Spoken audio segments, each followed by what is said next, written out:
Opinion Operation Sindoor proves Dharmic wars can be fought even in our times. It is anybody's guess why Chief of Defense Staff CD's Gen Anil Chauhan chose an overseas venue, Singapore, and two foreign journalists' news agencies, Reuters and Bloomberg, to reiterate his earlier acknowledgement of possible losses of air assets in Operation Sindoor.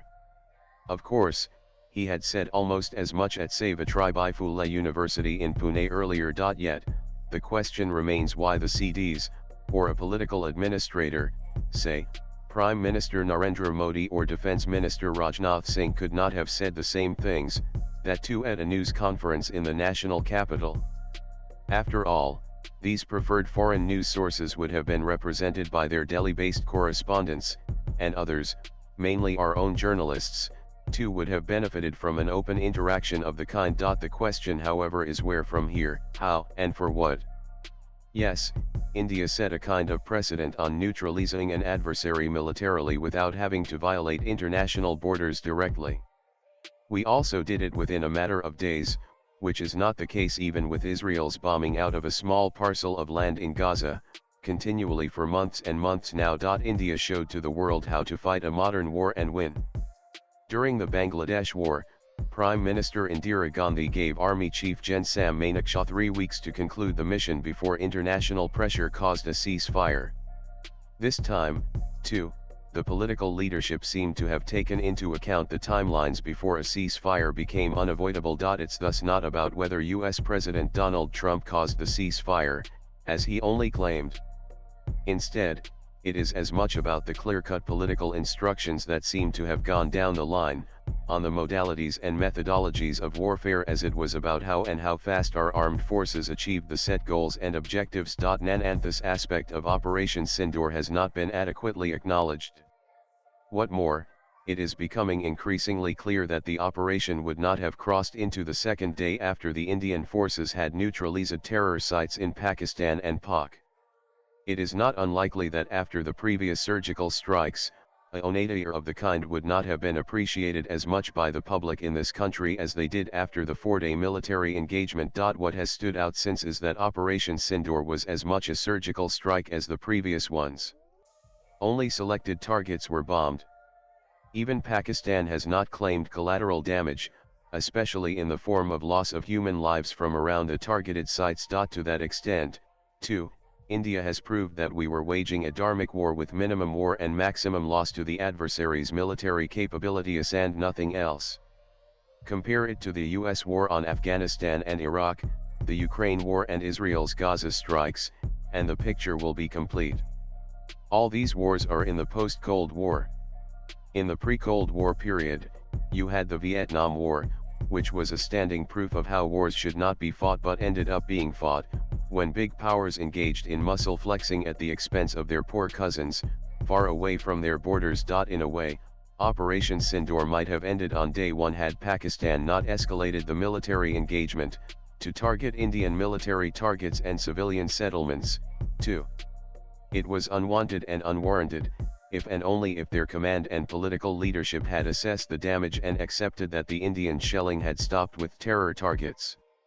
Suffice to point out that to this day, Islamabad, or Rawalpindi, respectively the seat of political and military power, has not claimed that any or all of the day one targets of Operation Sindoor were not terror bases but were civilian habitations. And by extending and expanding the scope of their adversaries' operations, Pakistani military command commenced a war of attrition, which it lost out conclusively.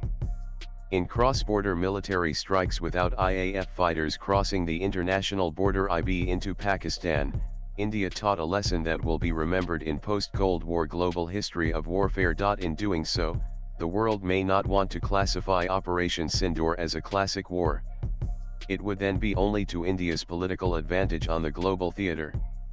What more, such constructs do not alter the ground reality. We bid Pakistan involved India in a military engagement, and lost squarely. Now, one needs to look at the truthfulness or otherwise of India's early claims that it was only a limited operation, confined to neutralizing Pakistani terror sites, and nothing more. Imagine a situation if Pakistan had not attacked India militarily from day 2 on. India would not have had a justifiable political reason to neutralize Pakistan's radar stations and air defenses, without actually causing loss of their fighter aircraft. Given the way India chose the targets, both for day one and later on, and the way Indian forces carried out their assigned mission, it is becoming increasingly convincing that if they had taken aim at Pakistani air bases and their fighter aircraft in numbers, they would have also gone up, boom. This would also go to prove the Indian claim of a limited, targeted operation, and not a full-fledged war unless imposed on it by the other side. It is also now clear from the Kargil war on, how India has been able to keep military operations against Pakistan at the conventional level. Western governments and media hype up every India-Pakistan military operation to a nuclear war, making it as if the two South Asian adversarial neighbors are incapable of fighting a responsible war. Operation Sindoor has proved India's proven path of peaceful coexistence and limited adversity in times of pressing needs. After all, this is one country in the world that at one point of time was a big power and aspires to be one, again, anytime Sunan still did not capture or retail territories. If there were limited engagements, there were justifiable reasons. The government also thought on its feet, and sending out political delegations the world over for briefing local governments about the compulsions that caused Operation Sindoor, and the conclusions that justified the same post facto, was also a top scorer like the political messaging and military operations.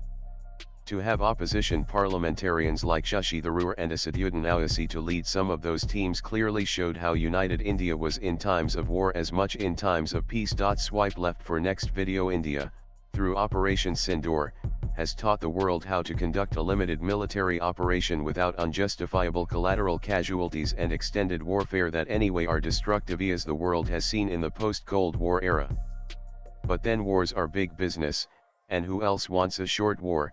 The writer is a Chennai based policy analyst and political commentator. Views expressed in the above piece are personal and solely that of the author. They do not necessarily reflect News 18's views. Latest blogs.